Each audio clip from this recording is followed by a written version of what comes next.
Hello all, this is the solution video to assignment 7 of Digital IC Design NPTEL 2023 course. So let's get started. So one has to ignore question number 1 because the question has been formatted incorrectly, right? So we'll start off with question 2. These are a series of statements which are either true or false, and let's go over them one by one. Statement 1 says if the delay of logic gate A is less than delay of logic gate B, then the stage effort and the parasitic delay of B have to be both greater than that of A. This is not necessarily true, right? All we know is that the sum of the stage and parasitic efforts are greater in B than A. But it could be that the stage effort of A is greater than B, but the parasitic effort of B is much more greater than A, or it could be vice versa also, right? Or even it could be equal to in some cases, right? So you cannot make any statement about the uh, F and P, right?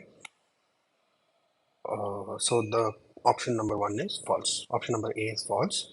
Then we have option B, which is saying doubling the widths of all transistors halves the delay of that gate. It's not true. It only halves the stage effort because the parasitic delay, which is the P. So delay is equal to stage effort plus parasitic effort, and the parasitic effort is independent of size, right? So just because you made it a 2x gate doesn't mean the parasitic effort is still the same, and so the delay will not scale down by half.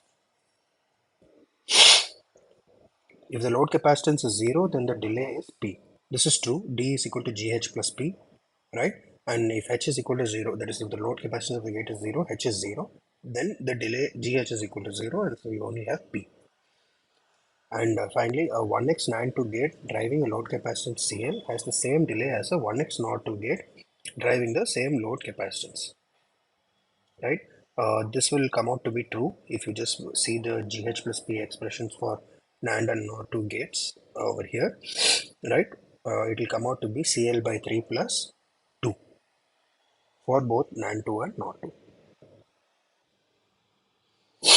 In question number 2, we have been given an expression for the logic gate output as a function of the inputs A, B, C, and D, and we are asked to find out which input has the least logical effort if they are all sized for equal rise and fall delay, right? So first we reduce the expression to a to the minimum SOP expression, right? And you will find that after this, this is the delay, this is the gate implementation of that expression, right?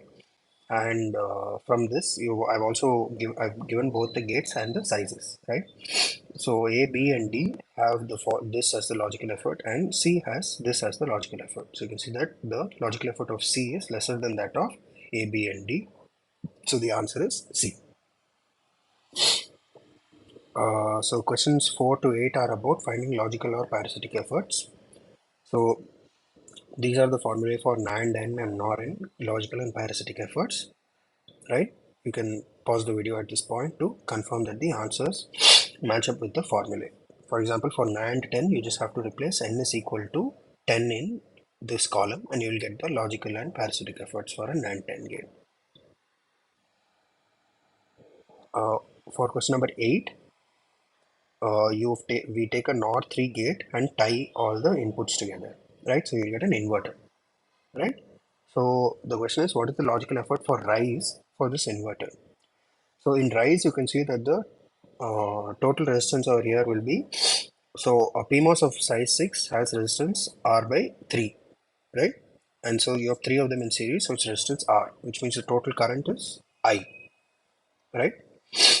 I is the current for a resistance of R by convention. And so you can see that the reference inverter is the one that has the same drive strength, and for logical effort with rise, we have to make sure that the rise drive strength is matched, that is the PMOS is size 2, and the NMOS, because of equal rise and fall delay, has to be size 1.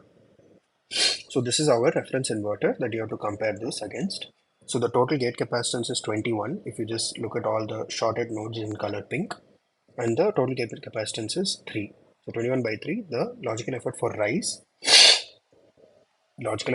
is 7. So the answer is 7. Uh, this question you can solve similarly. You will get that the answer is 5, right? So you just take a NAND 3 gate, which is PMOS of size 2, right? And NMOS stack size 3, right? You tie all the inputs together,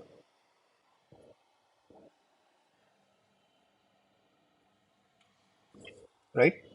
And the total capacitance will be 9 plus 6, which is 15, right? And the fall current will be I for similar reasons to above. And so the reference inverter has to be the 2-1 inverter, right? And the gate capacitance there is 3. So G fall here will be equal to 15 by 3, which will come out to be 5. So the answer here is for question number 9 is 5.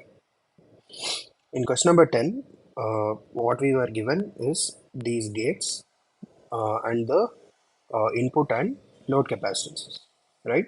And we are asked to find out what is the optimum stage effort for the circuit, right? So I've taken the liberty of writing the logical efforts for all these gates, right?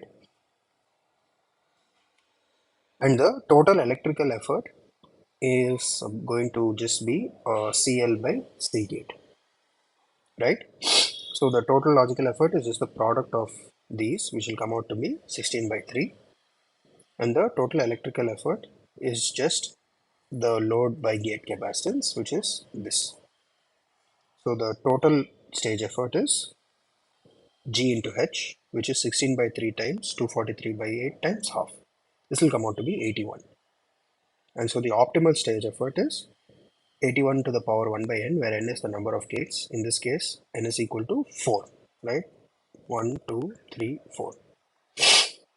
And so it is 81 to the power 1 by 4, which is 3. And so the answer is